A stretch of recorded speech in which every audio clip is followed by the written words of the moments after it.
I'll never stop climbing, climbing, no. I'll never stop moving, moving. I'll never stop fighting, fighting. I'll never stop climbing, climbing. 'Cause I've got a long way to go. I'm gonna fight like you wouldn't believe. I'll shine my light for the world to see. I'll never give up, no.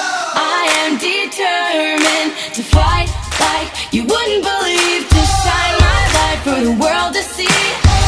I'll never give up, no. I am determined. I'm gonna fight like you wouldn't believe. I'll shine my light for the world to see. I'll never give up, no. I am determined to fight like you wouldn't believe. To shine my light for the world to see.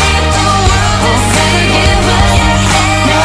I am determined. I'll never stop moving, moving. I'll never stop fighting, fighting. I'll never stop climbing, climbing, no. I am determined. I'll never stop moving, moving. I'll never stop fighting, fighting. I'll never stop climbing, climbing, no. I am determined.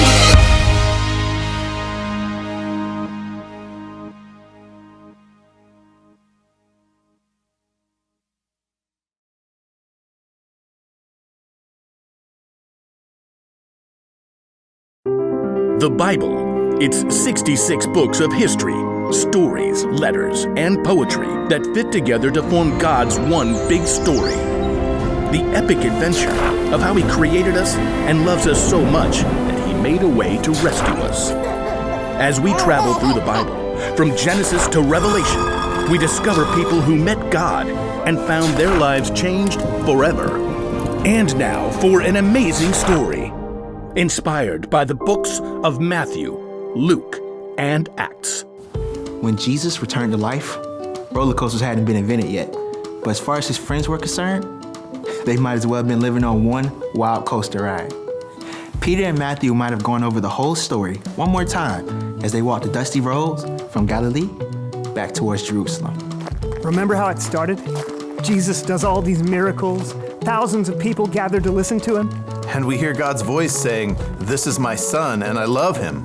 But then he gets all those threats from the religious leaders. And he ignores them all and raises Lazarus to life. That lousy Judas betrays him, The religious leaders arrest him, and I run away like a fool. and Jesus is killed. But he comes back to life. And now we get to hang out with him. I think he's got big plans. Did you hear how he told me at the lake to take care of his followers? And what he said to us all on the mountain in Galilee. About making new disciples? Yeah. So you must go and make disciples of all nations. Baptize them in the name of the Father, and of the Son, and of the Holy Spirit.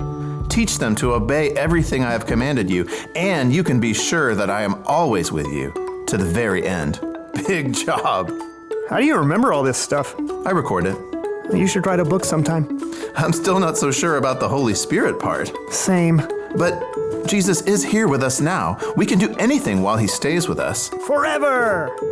Ahead, Peter and Matthew and the other disciples could see Jerusalem in the distance, the temple rising above the other buildings. He said to meet him back in Jerusalem. For the Feast of Pentecost, probably.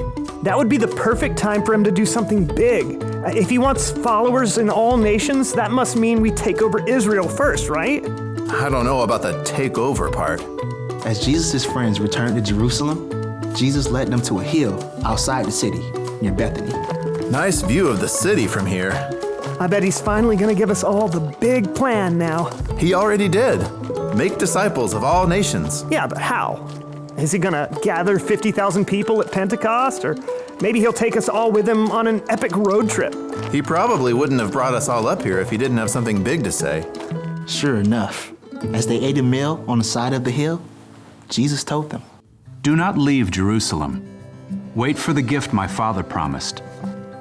In a few days, you will be baptized with the Holy Spirit." There's the Holy Spirit thing again. Peter couldn't take it anymore.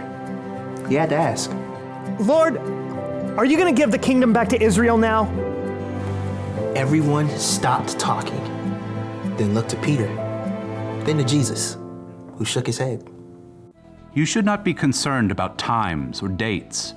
The Father has set them by his own authority. But you will receive power when the Holy Spirit comes on you. Then you will tell people about me in Jerusalem and in all Judea and Samaria. And you will even tell other people about me from one end of the earth to the other. The disciples exchanged glances. Okay, you did say the all nations part already, but where will you be? And please, can you explain how the Holy Spirit's going to help us? As Jesus smiled at his friends, he lifted his hands and spoke a blessing over them. He's not answering the question. As Jesus was speaking, something incredible happened. Slowly, he began to rise into the air. He's standing in the air. How is he standing in the air? Jesus' friends stared, mouths open. Soon, a cloud hid him from view, but they continued to gape. Men of Galilee. The disciples blinked and finally looked down to discover two tall men dressed in white standing right beside them. Why do you stand here looking at the sky? Jesus has been taken away from you into heaven. But he will come back in the same way you saw him go. Come back? Come back when? But the men in white were gone. He did say, don't be concerned about times or dates. But he just gave us the biggest job ever. Tell everyone in the whole world about him? There's gotta be a plan. The Holy Spirit. I think the Holy Spirit is the plan. But we don't know what the Holy Spirit is. Jesus said to wait in Jerusalem. So, wait. That's the plan? That's the plan for now. Jesus gave his followers what seemed to be an impossible job: share the story of Jesus and his love for every nation across the entire world. But soon, he gave them everything they needed to not only start the job, but keep going.